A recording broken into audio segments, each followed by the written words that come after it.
ఈరోజు Jeevan women and fertility care ప్రారంభోత్సవానికి విచ్చేసిన మీడియా మిత్రులందరికీ ధన్యవాదాలు.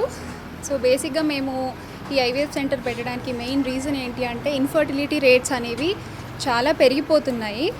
కాకపోతే పేదవాళ్ళు అఫోర్డ్ చేయలేకపోతున్నారు. ఇన్ఫర్టిలిటీ ట్రీట్మెంట్ కొన్ని లక్షల్లో ఉంటుంది కాబట్టి మా మోటో ఏంటి అని అంటే ఇన్ఫర్టిలిటీ ట్రీట్మెంట్ అనేది ప్రతి ఒక్కరికి యాక్సెసిబుల్గా ఉండాలి. ఎట్ ద సేమ్ టైం ఎథికల్గా ట్రీట్మెంట్ ఇవ్వాలి.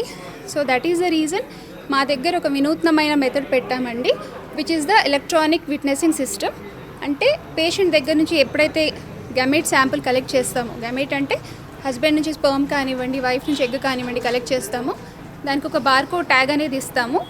దాని నుంచి తర్వాత ఫర్దర్గా ట్రాన్స్ఫర్ చేసే వరకు వాళ్ళ యొక్క ఎంబ్రియో అనేది ట్రాక్ అవుతుంది. That is our speciality.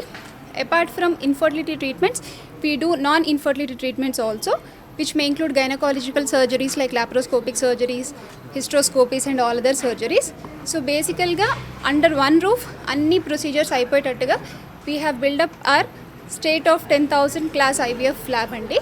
Advanced treatment is that we do ICSI, we do PGTA, we do laser assisted hatching, and we have, like I just said, we have something called RA witness system, which is one of its kind. Very few centers in Hyderabad has got this RA witnessing system. So that is the main advantage. That is why I know your question, why only Jeevan? Why only Jeevan is because of the trust factor and the ethical factor and the transparency that we are providing. Common causes of infertility, this is a good question, Amma. Common causes of infertility these days are being delayed marriages because okappatlaga lifestyle ippudu ledu. Okappudu people would be married by the age of 21 or 22. And ఇందాక sir చెప్పినట్టుగా చాలామంది city లైఫ్కి అలవాటు పడిపోయారు and కెరియర్లో focus చేయాల్సి వస్తుంది. Because of which late marriages చేసుకోవాల్సి వస్తుంది. And there is something called AMH, ovarian reserve. Ovarian reserve is nothing like a bank balance that a female has. So age పెరుగుతున్న కొద్దీ that bank balance tends to decline. It is not the constant. మెన్కి అలా కాదు. మెన్కి they can produce sperms throughout 24/7. It is not the same with women. When we are born with a fixed number of eggs and which we tend to utilize every single month.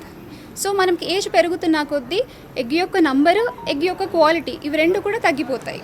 So that is the most common reason.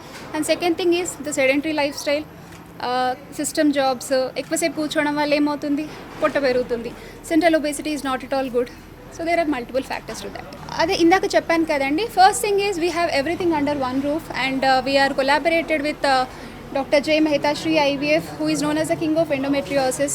So we have all high-end procedures happening here and our OT is very well equipped, and we have this electronic witnessing system wherein you can guarantee, wherein you can trace the gametes. Ante self gametes recent ga oka issue ayindi.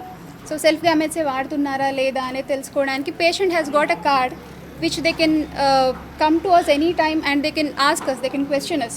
And మా gametes వాడారా లేదా అనేది వాళ్ళు మమ్మల్ని question చేయొచ్చు. I don't want to give you high numbers, but yeah, frankly speaking, that is somewhere around 55 to 65%. But then again, it depends on multiple factors, which includes the female partner's age, the male partner's age, the lifestyle, and other comorbidities like diabetes, hypertension, any other family history. But on an average, the success rate is somewhere around 55 to 65%. Main problem ఏమవుతుందంటే అండి, it is a social stigma. అంటే infertility అని చెప్పంగానే ఏదో జబ్బు వచ్చేసింది అన్నట్టుగా భయపడి చాలామంది. I come from a rural area అండి. So I have practised in a rural area where in people are like, మీకు అమ్మ మీరు హాస్పిటల్కి ఒకసారి చూపించుకోండి అంటే అమ్మాయిలు వస్తున్నారు కానీ అబ్బాయిలు రావట్లేదు.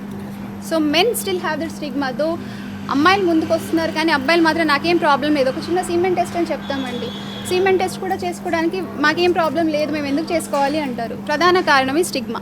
సో ట్రీట్మెంట్ తీసుకున్నా కూడా పిల్లలు అవ్వట్లేదు అంటే దానికి మనము వెతకాల్సింది ఏంటి అంటే what is the root cause తెలియకుండా మనం ట్రీట్మెంట్ చేయలేము.